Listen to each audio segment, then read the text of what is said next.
and welcome to another Down the Rabbit Hole video.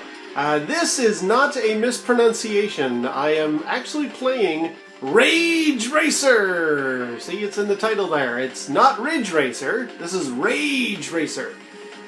It's from the same people who did the much more well-known Ridge Racer series. In fact, I believe this is the third one. I picked this up in the Portland Retro Gaming Expo, and just in case anybody thinks I just buy these games and stick them on a shelf, no, I definitely play them. I had been looking forward to playing Rage Racer. When I first got the Nijicon controller, the steering wheel thing that I've done a few videos about, Rage Racer was on the list of supported games, and I thought, well, I wonder what makes this one different from the Ridge Racer series. So when I saw it at Portland for a very reasonable price, I thought, yeah, let's pick it up. And I fired it up, and I gotta admit, my first reaction was yuck. Well, what is wrong with Rage Racer, you ask? Let me just start into it and just show you the problem. Racers, start your engines, and let's get it on. Here we go, this is the game. 3, 2, 1, go! And as you can see, it's very much a standard racing game. You've got the little Namco reference at the top, the little banner there. I'm flying along here. But it looks really dark. And I mean, I've got my brightness on my TV at the standard level that I like to play all my games at.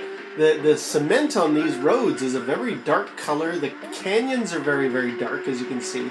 You know, you got some brightness around, but the cars have a very muted kind of a look to them, and it probably isn't coming through on the video, but there's like a bad level of separation in the road and in the segment. Like it looks like, I don't know if you can see that there, but there's actually tearing occurring on the road. It's almost like I can make out segments of the polygons, and you know, that's standard with PS1, of course, but this game I can almost see the cracks in the road, quite literally, and it looks terrible. Now, that's not the end-all be-all. I mean, I have much more to say about this game, but that didn't inspire me to begin with.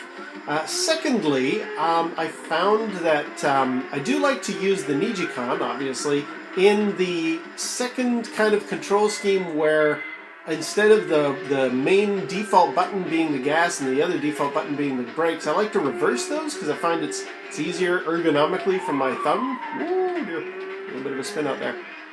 And I find when I adjust that, and I'll show you in a second, I can't actually win any of the races. And in fact, my car climbs the copious number of hills in this game like what my friend used to refer to his used old car as a gutless pig. I mean, you see how steep some of these hills are. I'm doing it okay right now because I'm sticking with the defaults that the Nijicon has standard, but if I put it the way I like it, I can barely get up these hills. Like it's a terrible, terrible control scheme. So yeah, it looks ugly, it plays ugly, whoa, and I spin out kind of ugly. Not impressed. And also, no matter what selection I make for a track, I seem to be always on this one, so I was thinking to myself, why the heck do people like Rage Racer? This is not what my idea of a fun racing game, or even any good. I was looking like, first of all, for the not even being able to drive up the hills, I thought, okay, I'm doing something wrong here. Let me just see what reviews say online. Maybe there's some particular part of this that there's something I'm missing out on here. And lo and behold, a lot of the reviews had very positive things to say, but they did touch on a lot of the points that I just made about the repeating tracks, the very dark graphics, and not so much the control scheme, although somebody did mention something that I found interesting, and I'll insert a little video here in a second. But okay, let's start off with my first complaint. As I say, the Amazon reviews and the things that people had to say made me realize, okay, a lot of the criticism I'm aiming at Rage Racer, I have to put it into the correct context, and then it's actually a pretty decent game. Not great. I prefer the other Ridge Racer games, but it's not bad. So first of all, let's talk about the graphics and how dark and dreary and hard to make out they are in this sort of segmented aspect. Apparently, this is very much adapted from the coin-op arcade Rage Racer game. Pardon me. Not sure if that came out in the West. Definitely in Japan, though. And so I guess that's why the graphics are so dark. This is clearly what the coin-op machine looked like. So that explains that a little bit. I can sort of let that go. Also, it's the third game in the series, and it introduced a lot of new things that hadn't been done before. In this game, wow, knocked in pretty far.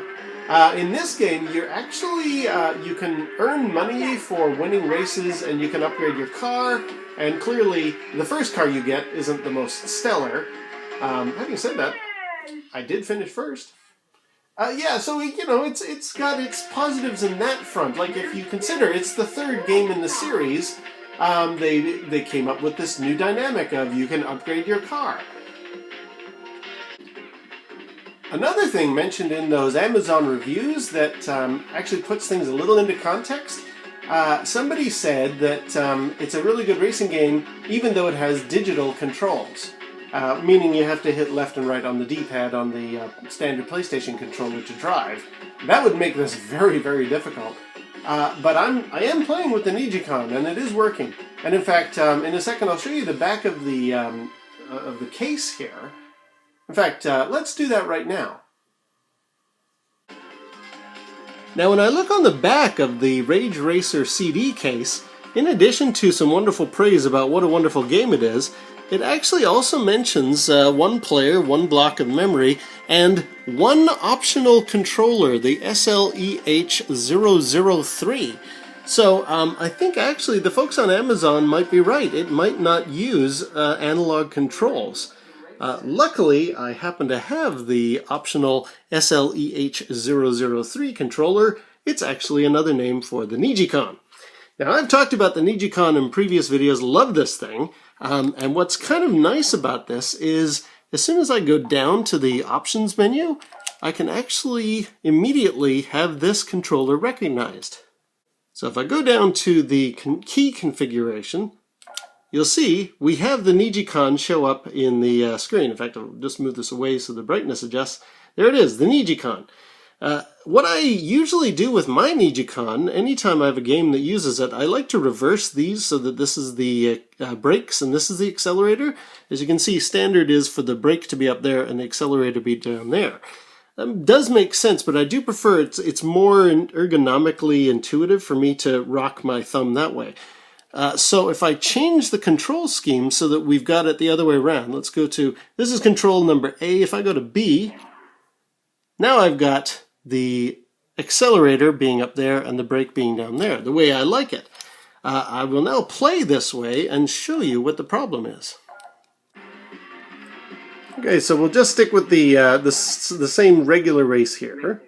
Start your engines and let's get it on.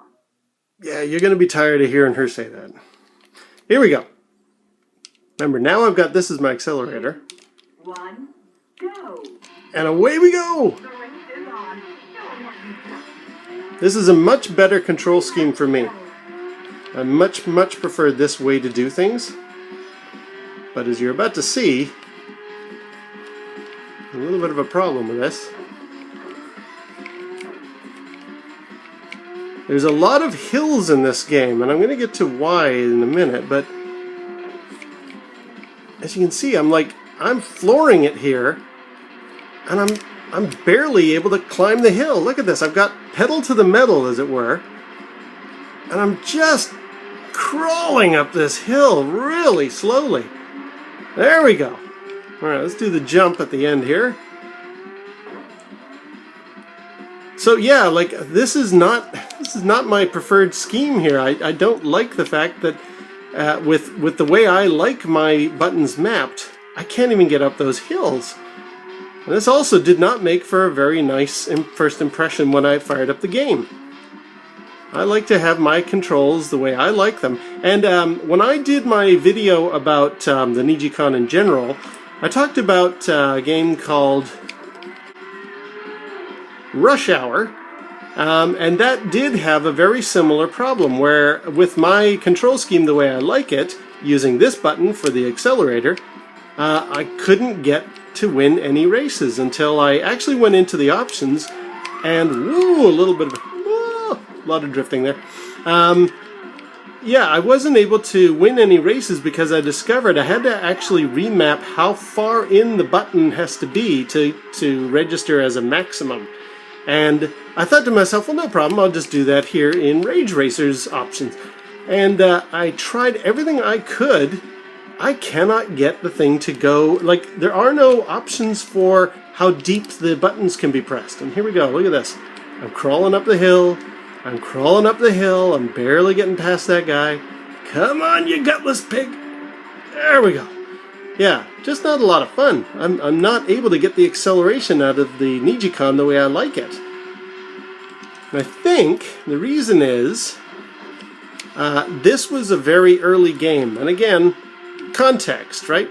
We want to give Rage Racer a fair shake for the fact that it came out fairly early compared to other games like Ridge Racer R4.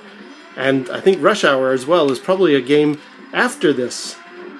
They all gave the option in the menu to be able to increase how much the button press here for accelerator will make a difference as you drive.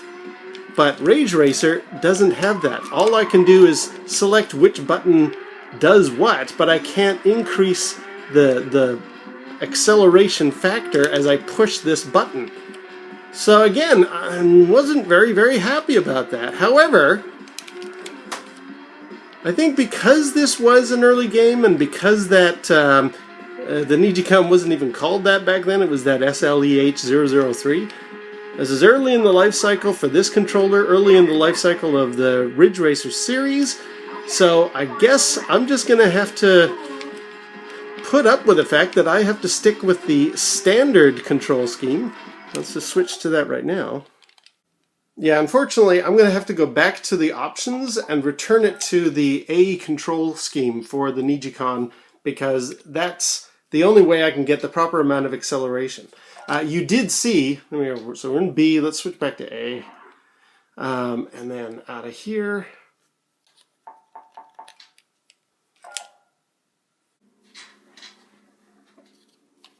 Three, two, one, go. Okay, so we're back to this button being the accelerator.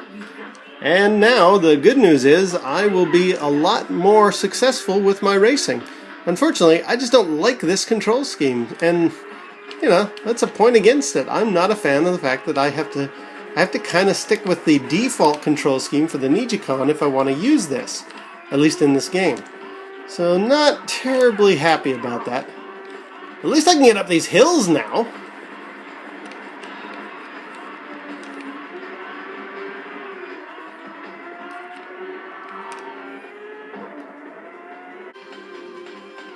The other thing is that's interesting about this game, you can see how the opening titles have got this sort of attitude of the 90s. Like there's all this, you know, don't you know how to drive kind of, you know, mindset, or like your style kid. So they're going with a little more kind of attitude in this one. And this is the first game that uses the lady who became kind of the mascot of the Ridge Racer series, Reiko Nagase. You're going to see her do a little smile here, and this is the very first time she actually appeared. She's in all the other Ridge Racer games after this. And this is her initial appearance in the series. Yeah, there she is. So she went on to become very synonymous with the Ridge Racer series, and this is her first appearance. The fact that this game has repeating tracks, or essentially the same track with slight differences to it, is sort of synonymous with a lot of games of this era. But it didn't really make for very enjoyable selections the first time I played. Like here I am trying to choose different tracks to drive on. A lot of them have hills, and I'll get to that in a second. But it didn't seem to matter which one of these I selected, I was always doing that same course. In fact, let me choose the third one here. Racers, start your engines and let's get it on. And yeah, I get really tired of hearing that term. That's at the beginning of every race. 3, 2, 1, go! race is on. Show 'em what you got. So does this look familiar? Yeah, because this is that same track again. Now with a Grand Prix mode, I believe you're aiming for different objectives. I know that that's the case with like Ridge Racer R4. You want to place in the top 3, and you do have to go through a series of different races before that has happened. So, you know, here's me. I guess the problem is I don't really play a lot of these older racing games enough to know, yeah, now we're going down this way, to know that, you know, it's sort of, all of this is repeating the same track, but with slight differences on the where you turn off and where you, oh geez, I'm going out the wrong way. Yeah, like I could possibly go through that tunnel in another version of the map, etc. But again, for a first impression, I was not impressed. I wasn't really happy with what I was seeing. I was like, wait a minute, I'm playing on the same race no matter which one I choose. And there aren't too many. I gotta stop hitting that guy while I'm talking.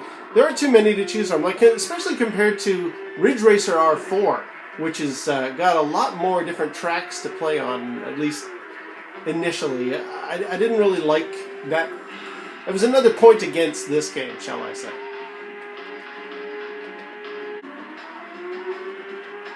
But what some of those Amazon reviews had to say, and I do actually concede this is a valid point, this game does have a lot of style, a lot of kind of panache to it. Especially when you're going over some of those big jumps. There's like a little bounce that they've added to the animation. You know, you're not just playing a standard race. In fact, let me just show you, because I believe that jump is coming up here. You know, they've added a lot of personality to this game, and I think that's why a lot of people really like it. You notice how on the shake there's this certain wobble to the cars. It's not just, you know, they could have just sort of phoned that part of it in, but yeah, okay, well, I'm not going down where that big jump is, but you see how there's like, they've added nice amounts of animation to it, so totally fair point to that. I do say it is a game that has a lot of style, and I shouldn't be maybe quite so harsh on it based on that. However, I will be harsh about the Nijicon controls. And now it's time to talk about the hills here. Now, apparently in an interview, the guy who created Ridge Racer and a lot of the other Ridge Racer games, his name is, I hope I pronounced this correctly, Nobuhisa Makoda.